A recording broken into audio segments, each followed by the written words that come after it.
Innovating Education Learning World in association with WISE, an initiative of Qatar Foundation. Welcome to Learning World. What makes a good teacher? An easy question, but a difficult one to answer. Teaching methods around the globe vary massively, but one thing good teachers seem to have in common is a desire to inspire. In this edition of Learning World, we'll be looking at the different means available to teachers to spark enthusiasm and draw their pupils into learning. And we begin in the United Kingdom and a TV project set up to enable professionals to watch videos of each other in order to get ideas for their own classrooms. Teachers TV has filmed in some 5,000 educative centres in the UK, and it's a success story that's now spreading to other countries. We're at Charters School in Sunningdale, a village in the English county of Berkshire, west of London. It may not seem like it, but a geography lesson is underway in this classroom. Thousands of eyes will see this class on the internet, as programme producer and director Peter Curran explains. This programme is part of a series called Great Lesson Ideas, in which particularly good teachers illustrate very, very good lesson ideas and exercises so that newly qualified teachers can watch the programme and pick up some very good tips on how to improve their teaching methods. When Teachers TV first contacted the school regarding filming, the initial reaction of the teachers was one of surprise that their teaching methods might be of interest and a little apprehension.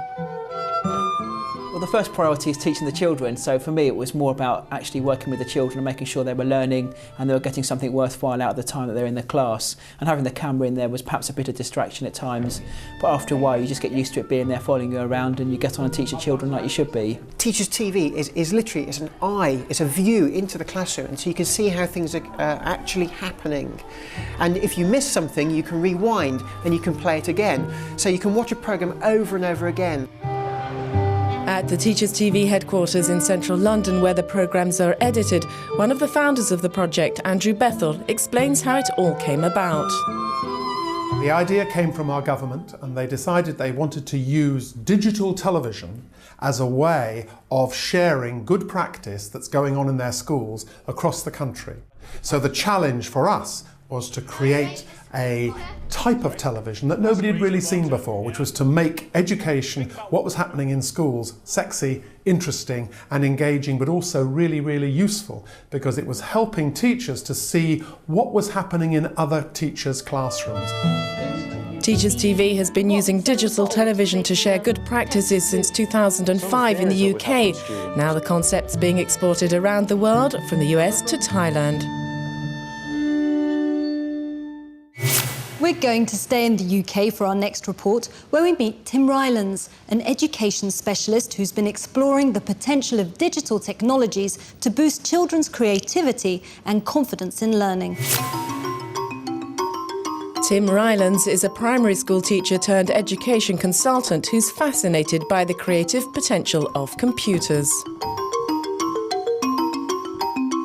I've been a teacher for more than 25 years, and over the last 4 years I've been lucky enough to work with schools, educational authorities in every kind of setting, from the little snotty ones all the way up to the big spotty ones, on different ways of motivating and inspiring children's writing, but also their learning, whether it's analogue or digital.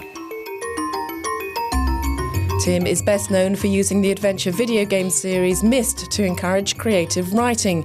He believes teachers should embrace the latest trends in technology.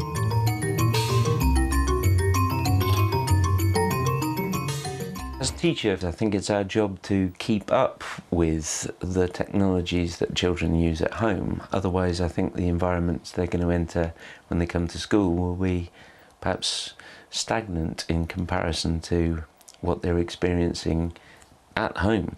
So we're using a lot of things, whether it's computer games or Web 2 technologies, to get children to take off and fly, is that it does engage, and when we're using some of the immersive landscapes, it's getting them involved and perhaps not realising that they're actually learning something. Tim's work now covers every age range from toddlers to teenagers. He's found that using computers to stimulate creativity works especially well with students who don't respond well to regular schooling.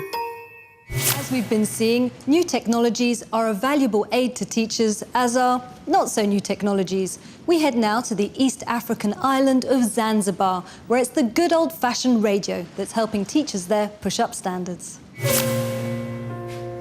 There are few teacher training centres in Zanzibar, and the inaccessibility of some of the islands makes teaching more difficult.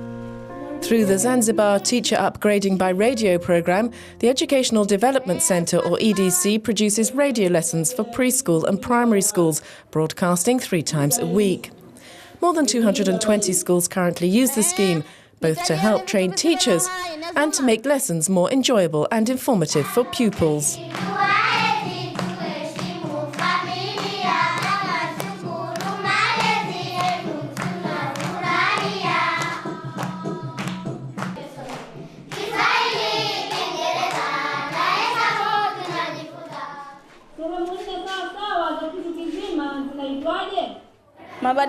I think that one of the improvements is that the children enjoy the lessons more. In areas where there's no electricity, battery or solar-powered or even wind-up radios provide an easy and cheap solution. I'd like this system to continue so it can help us even further.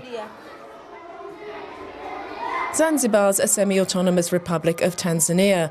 In a country where radio is perhaps the most dominant form of media, using it for educational purposes reflects the pragmatic nature of the teaching programme. Most schools have no computer facilities, so internet access is prohibitively expensive. Instead, the EDC provides all schools with free-play radios that can be mechanically wound or solar-powered. The radio programmes are prepared at the EDC's office in Stone Town, capital of the main island, by a pool of specialists seconded from the Ministry of Education. The project has contributed greatly to the Ministry of Education and Vocational Training being able to increase children's access to pre-primary education from 13.8% in 2006 to 33% in 2009. And a recent study carried out by the EDC showed that youngsters in schools which use the programmes outperform other pupils by 10%. Next week, we'll be homing in on just one country, Finland to be exact, to find out why it's considered to have one of the best education systems in the world. And remember, if you'd like to watch any of our stories again, you can find us at euronews.net/Learning World. Learning World in association with WISE, an initiative of Qatar Foundation.